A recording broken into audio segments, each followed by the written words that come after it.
Nutrición con Andrea. El día de hoy hablaremos de un tema súper importante para la sociedad y la población mexicana. El tema de hoy es obesidad en enfoque clínico. Como sabemos, México ocupa el primer lugar mundial en obesidad infantil y el segundo lugar en obesidad en adulto. Los últimos registros del ENSANU 2016 revelan que 33.2% de los niños entre 6 y 11 años presentan sobrepeso y obesidad, y en el caso de la adolescencia, entre 12 y 19 años, el 36.3%. Para esto traigo una invitada súper especial, que es la maestra Elizabeth Rivera, que es especialista en el área clínica, y bueno, con ella abordaremos el tema de obesidad en el enfoque clínico. Bueno, la maestra Elizabeth Rivera es licenciada en nutrición, educadora en diabetes por la Universidad Anáhuac y Federación Mexicana de Diabetes, certificada como antropometrista ISAC nivel 1, también es especialista en obesidad y comorbilidades por la Universidad Iberoamericana de la Ciudad de México, tiene la maestría en nutriología aplicada por la Universidad Iberoamericana y su línea de investigación es estigmatización de la obesidad, promoción de salud y nutrición.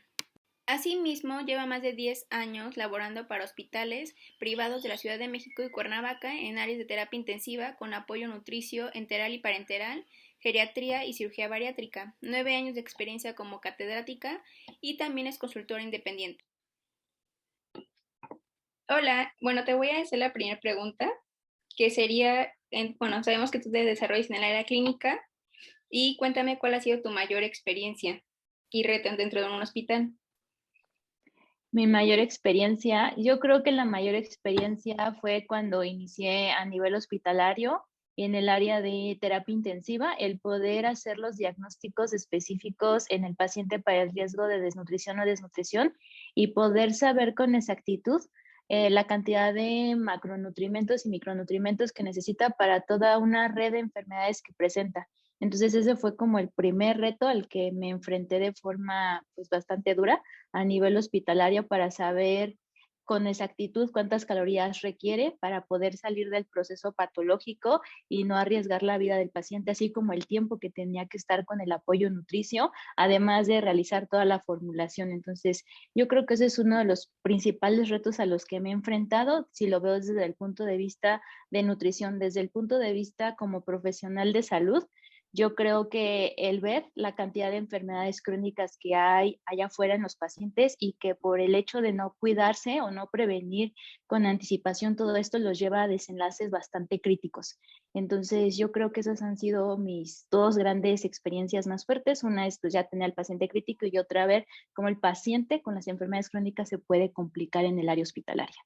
Ok, sí. ¿Y qué opinas de las dietas de moda? Por ejemplo, la cetogénica, el ayuno y todas las nuevas que han salido. ¿Crees que funcionan dentro de los pacientes con obesidad grado 1 o hasta la mórbida o de plano no funcionan?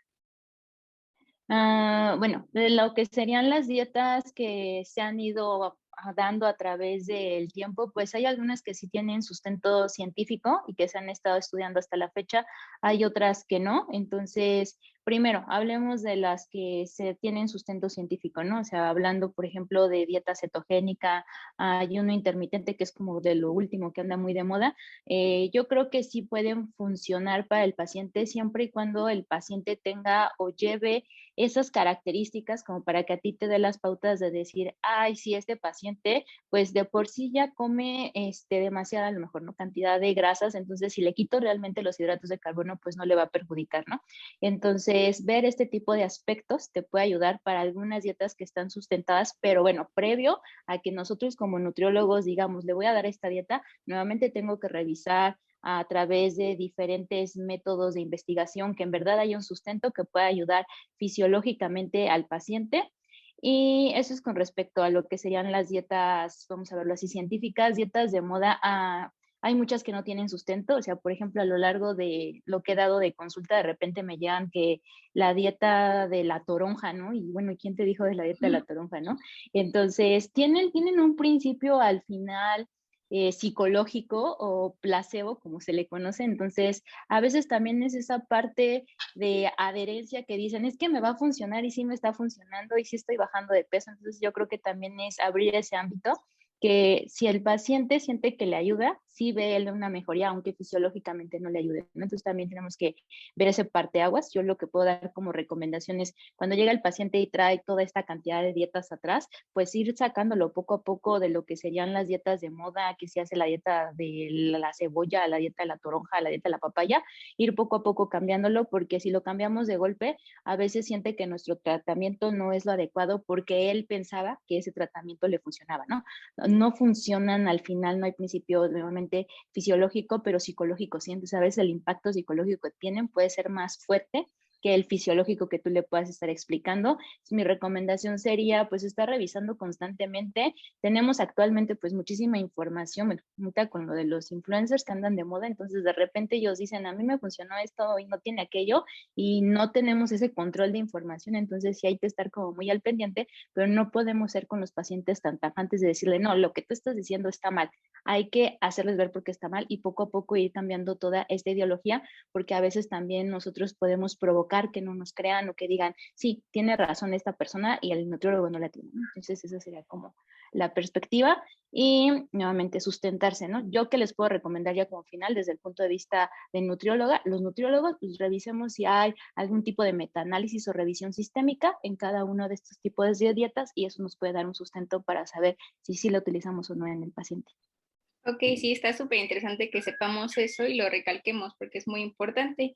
Y hablando igual de eso, del tema de la obesidad, ¿qué opinas de los reemplazos de alimentos? ¿Consideras que son buenos dentro del tratamiento o de plano no? Depende bueno, nutrición todo depende, ¿no? Depende de lo que sería para el paciente.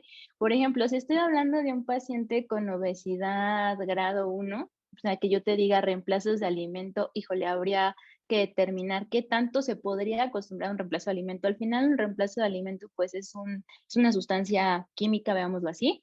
Entonces, puede que el paciente se pueda adherir rápidamente, como no. ¿Dónde lo he visto? O sea, donde yo te puedo decir, aquí sí se los puedo recomendar, sobre todo en los pacientes que entran a cirugía bariátrica. Es una muy buena alternativa el reemplazo de alimentos, sobre todo en cuestiones de postcirugía, porque, por ejemplo, el paciente que entra a un bypass o alguna de este tipo de resecciones, tiene que volver a empezar a comer. Entonces, por ejemplo, estos reemplazos de alimentos nos da la ventaja de que es poca cantidad, contiene ciertos macronutrientes y ciertas calorías que se requieren y que sabemos que no le van a afectar o que el paciente no va a sentir ese malestar gástrico que habitualmente una dieta común y normal, si yo la pongo a hacerse en la cocina, sí le podía perjudicar. Entonces, los reemplazos de alimentos en tratamiento post cirugía bariátrica o antes de la cirugía bariátrica podrían estar funcionando. También se ha visto y hay evidencia científica que en las dietas muy bajas en calorías y cetogénicas se puede utilizar el reemplazo de alimentos porque es más fácil y viable para el paciente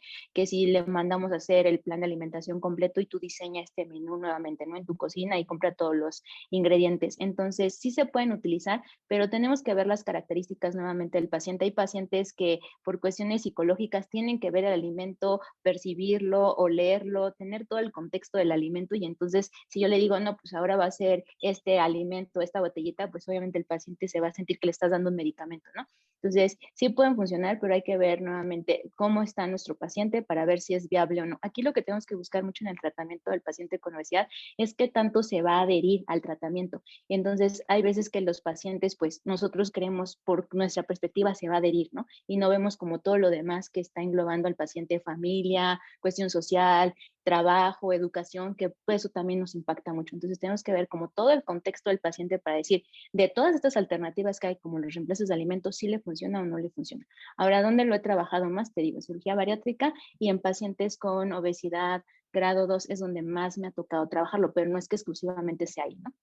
Pero Sí, yo creo que sobrepeso y obesidad grado uno todavía tenemos muchas más estrategias antes de cerrarnos en reemplazo de alimentos y si son una opción dentro de todo el tratamiento de la obesidad. sí, suena súper interesante. Y hablando de como la composición de cada alimento, hablando físicamente, químicamente, ¿crees que la microbioma juega un papel importante para el desarrollo de la adiposidad, que aumente con ello la obesidad? Sí, bueno, es un tema que ha estado como muy de moda en los últimos, yo creo como unos 8 o 10 años ya, de que qué tanto desde que se supo lo de la microbiota y que si había disbiosis y todo esto. Sí, sí tiene una relación de, bueno, de lo que yo sé de la parte de obesidad es que sí es diferente todo lo que serían todos los microorganismos que encontramos en lo que es la parte intestinal del paciente con obesidad que con el paciente que no vive con obesidad. Entonces, sí se sabe que tiene un impacto, todavía se sigue estudiando, o sea, no sabemos hasta la fecha que yo te puedo decir si le das tales alimentos ya va a cambiar todo el Sí. microbioma y toda la microbiota del paciente, o sea, no, pero sí se sabe que tienen ciertas bacterias que estarían relacionadas con uno, con el aumento de la cantidad de tejido adiposo y bien que el aumento de tejido adiposo sigue promoviendo a estas bacterias que entonces van a crear esta disfunción y entonces empiezan a tener impactos donde, pues, por ejemplo, en cuestiones de la producción de insulina, en cuestiones endocrinas para el funcionamiento de la presión arterial, cuestiones del metabolismo de lípidos. Entonces, sí, ahorita se está estudiando mucho esta parte y también está relacionado con la parte epigenética. O sea, no nada más es como, hay el paciente por tener obesidad ya no. O sea, hay que ver la parte epigenética porque a lo mejor no es propiamente la obesidad, sino toda la cuestión ambiental que fue la que provocó que desarrollara el paciente la obesidad y eso a su vez provocó que existe este desequilibrio. Ahorita, por ejemplo, se está estudiando mucho desde la cuestión de la famosa programación fetal, ¿no? Entonces, a lo mejor el problema viene desde que la persona era un producto, un feto como tal, y entonces desde ahí se empiezan a hacer todos los cambios y programaciones, y entonces desenlazamos en un adulto con todas estas complicaciones, ¿no? Entonces, sí hay que ver como que todo el panorama. Entonces, también dentro, para entender esto un poco, ya si lo hablo en la parte clínica, cuando estás en consulta, por eso es que haces toda la historia del paciente, ¿no? O sea, literal, durante el embarazo de tu mamá, cómo fue, cuál tuvo algún tipo de problema, desarrolló diabetes gestacional, cuál fue tu peso al nacer, tuviste lactancia materna, la lactación fue correcta, o sea, a lo mejor puntos que de repente para nosotros creemos que no es tan importante porque el paciente ya ahorita tiene 30 a 40 años, ¿no? Entonces sí son datos importantes y que ahorita se está pidiendo mucho que se tenga pues toda la historia de vida y toda la historia de peso del paciente para poder entender con quién estamos trabajando y así nuevamente poder entender todos estos cambios que pueda haber tenido y hacer las recomendaciones más oportunas a nivel de alimentos y nutrimentos. Sí, ahorita que ya mencionaste lo de la lactancia materna y, o sea, que hablas desde el embarazo, que preguntas al paciente, ¿crees que o sea un factor importante, ya que sabemos que, bueno, en infantes la obesidad se encuentra en primer nivel, en México en primer lugar? Entonces, ¿crees que es un factor importante que para que lo padezcan, ya sea cuando sean grandes o en la adolescencia o ya para toda su vida, si no tuvieron una lactancia materna exclusiva? Sí, la lactancia materna exclusiva ahorita es un punto muy importante que se está trabajando en México con respecto, pues no nada más a la obesidad, no, sino a toda una cantidad de enfermedades que pueden estar relacionadas hasta con cuestiones de neurodesarrollo en el ser humano. Entonces, sí, la lactancia materna marca muy fuerte lo que sería el estado de nutrición actual y en un futuro de lo que va a ser esta persona. Entonces, sí es muy importante la parte de la lactancia porque da ciertas sustancias que ningún alimento lo va a dar. Está destinado específicamente para el ser humano durante los primeros 6 meses de vida, entonces da características que ningún alimento las puede sustituir, ¿no? Y lo que se ha visto con las fórmulas lácteas, independientemente de esto, es que los niños tienen una mayor ganancia de peso durante esta etapa, entonces entramos con niños de 6 meses o un año que ya tienen exceso de peso precisamente por ocupar estas fórmulas lácteas y también se ha visto que empiezan a tener modificaciones genéticas, nuevamente me meto con la parte epigenética, o sea, hacen como que esos pequeñas, prenden ciertas cuestiones genéticas que van a originar que en un futuro se puedan desarrollar enfermedades crónicas. Entonces, la lactancia materna ahorita yo creo que es una de nuestras mejores herramientas que tenemos para combatir el problema de la obesidad y bueno, muchas otras enfermedades que están relacionadas con esto, ¿no? Además que pues crea una protección inmune que pues ningún otro alimento lo va a poder dar durante esos primeros 6 meses de vida. Entonces sí, es muy importante la lactancia materna, así como comercial. Por ejemplo, ahorita está muy fuerte la campaña que salió en febrero 2021 sobre lactancia materna hasta en el trabajo, ¿no? Entonces está tratando de quitar toda esa parte de te vamos a dar todas las herramientas para que des lactancia materna en donde estés y no haya estigma y no haya como prohibición de lactancia materna. Entonces, se está trabajando mucho ahorita en México en la parte de salud pública y promoción de salud para la lactancia materna, sí, porque es un punto primordial. Sí, hablando, por ejemplo, externamente del paciente obeso con obesidad mórbida, ¿qué medida antropométrica tú crees que sería como la clave o el principal diagnóstico que podemos tomar como, pues sí, como clave para decir, ah, posiblemente por esto tenga o presente? Ok, hablando de evaluación antropométrica, siempre ha sido como que hemos tenido la visión, ¿no? Yo creo que a todos nos formaron así en la parte de médicos, nutriólogos, peso, talla, IMC, y ya, ahí está el diagnóstico, ¿no? Tienes sobrepeso, tienes obesidad 1, tienes obesidad 2, etcétera, ¿no? Entonces, ahorita por todo el problema mundial que tenemos, pues se ha visto que esta clasificación sí, sí va, pero hay que tomar en cuenta más factores, ¿no? Entonces, por ejemplo, además de peso, talla, tendríamos que revisar la circunferencia de cintura, es primordial, la cantidad de grasa abdominal que se tiene en el paciente, pues se ha visto que es realmente la que desata todas estas enfermedades crónicas o no transmisibles de la obesidad o sus comorbilidades, diabetes, hipertensión, dislipidemias y todas estas están relacionadas con la cantidad de, nuevamente, grasa abdominal. Entonces, la circunferencia de cintura es otra, las que tenemos que tomar en cuenta. Y bueno, tenemos actualmente diferentes estrategias para poder tener un mejor diagnóstico. Por ejemplo, Canadá ha sacado una herramienta que son las escalas de Edmonton y estas escalas te dicen de una forma diferente cómo puedes clasificar no nada más la obesidad, sino la gravedad de la obesidad, ¿no? En lugar de irte nada más por un peso o talla, ¿no? Entonces, por ejemplo, en estas días, además de tener peso y talla, te dicen, bueno, pero aparte la persona, ¿qué otras enfermedades crónicas tiene, no? La persona, ¿qué medicamentos está consumiendo? Entonces, te da como un panorama total para irnos más allá de nada más ver la composición corporal, ¿no?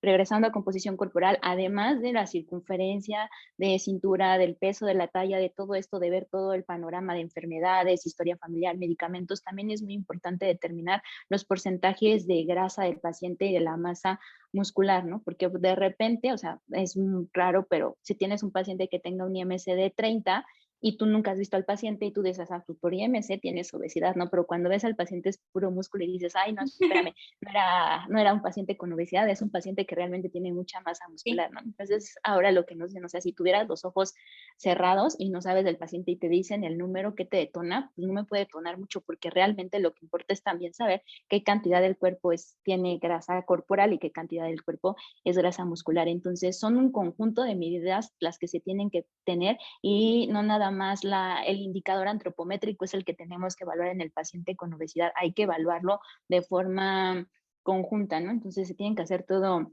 una evaluación bastante exhaustiva del paciente para determinar realmente por qué el paciente tiene obesidad, qué gravedad está la obesidad más que en un grado y hasta qué tipo de obesidad. Actualmente se habla como las obesidades, no más como la obesidad, las obesidades como una enfermedad crónica multifactorial, entonces tendríamos que englobar todo eso. Entonces sí, yo invitaría a hacer utilizar, mejor dicho, muchas herramientas e indicadores para poder tener un mejor diagnóstico del paciente y poder establecer un mejor tratamiento y metas con él. Sí, bueno, y para finalizar esta breve entrevista, ¿tú qué recomendación le darías como tanto a los nutriólogos que están formando, a los nutriólogos que están en área clínica, que apenas van empezando, y a la población en general, o sea, a los padres que tienen pues bebitos, que ahorita a lo mejor algunos no inculcan la lactancia materna exclusiva, y algunos sí, y algunos no? Entonces, ¿qué consejo le darías en general?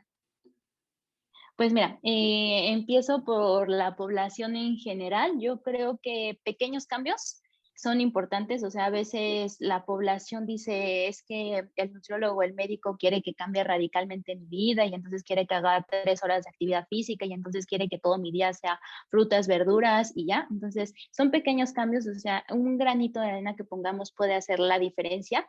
De pequeñas disminuciones lo voy a poner a lo mejor con peso, ¿no? Que a lo mejor no es lo más correcto, pero con peso, o sea, el bajar 1 o 2 kilos, eso hace la diferencia hasta para ganancia de vida, para disminuir riesgos, o sea, en lugar de que me dé diabetes en 3 años, me va a dar dentro de 7 años nada más por haber bajado 1 o 2 kilos de peso y de grasa. Entonces, en la población son pequeños cambios los que se tienen que hacer para lograr esto. En lugar de tomarnos 2 litros de refresco, entonces dejo de tomar los 2 litros y ahora tomo 1,5 litros o dejo de consumir un vaso o ahora le voy a invertir a comerme una manzana completa con todo y cáscara. Entonces, eso es lo que se necesita realmente para poder mejorar el estado de salud. No se tiene que cambiar radicalmente el contexto de las personas. Eso es para la población en general. Si hablo de lactancia materna, hay que meterle a la lactancia materna es lo mejor que tenemos ahorita para dejar como herencia a nuestros hijos. Entonces, si nosotros queremos que nuestros hijos vivan saludables y sanos, hay que dar lactancia materna y hay que poner de nuestra parte como población para apoyar a las mamás y no así de, ay, mira, está dando lactancia, ¿cómo es posible? O sea, te necesitan el apoyo de la sociedad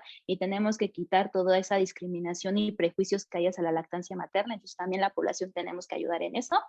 Y para la parte de lo que serían los nutriólogos en clínica, yo creo que el mejor consejo es que nunca van a dejar de estudiar. Todos los días hay que estar estudiando, hay que estarse actualizando. Nutrición se mueve día con día. Lo que a mí me enseñaron hace 10 años o más que salí de la licenciatura, ya de eso, ya todo es obsoleto, ya no sirve. Y Ujú. entonces nos tenemos que estar actualizando en todos los tratamientos porque si no, luego el que está actualizado es el paciente y llega y te dice, es que hay esto y uno se queda así de, ay, no, no sabía, ¿no? Entonces sí tenemos que Sí. estar muy actualizados en clínica, nunca vamos a dejar de estudiar y hay muchísimo para dónde emprender de clínica, ¿no? Entonces las invito no nada más a la cuestión clínica de hospital, a la cuestión clínica de cuestiones de consulta privada, hay mucho que hacer en clínica a nivel comunitario, a nivel de promoción de salud, entonces hay que abrirnos a todo el panorama porque tenemos mucho que hacer. Tenemos un porcentaje muy alto de enfermedades crónicas y con ello un porcentaje muy alto de obesidad que no hemos podido combatir, a lo mejor también por eso que no nos hemos abierto a todo lo que podemos hacer, ¿no? Entonces, estar muy actualizados y meternos en todas las áreas que se puedan. Y por último, en la parte de nutrición clínica, ponernos en los zapatos del paciente. O sea, para que tenga adherencia hay que crear empatía con el paciente. Entonces yo creo que esta es la otra parte, crear esa empatía tan fuerte que se puede tener y vamos a salir adelante con todos estos problemas. Sí, eso es lo que debemos de implementar todos ahora. Bueno, muchas gracias, Eli, por aceptar esa entrevista con un tema súper importante para la sociedad, para todos en general, para la población mexicana. Y pues nada queda nada más que agradecerte por aceptar la entrevista. Ok, no, gracias a ti. Es como siempre es un gusto en lo que se pueda apoyar. Muchas gracias.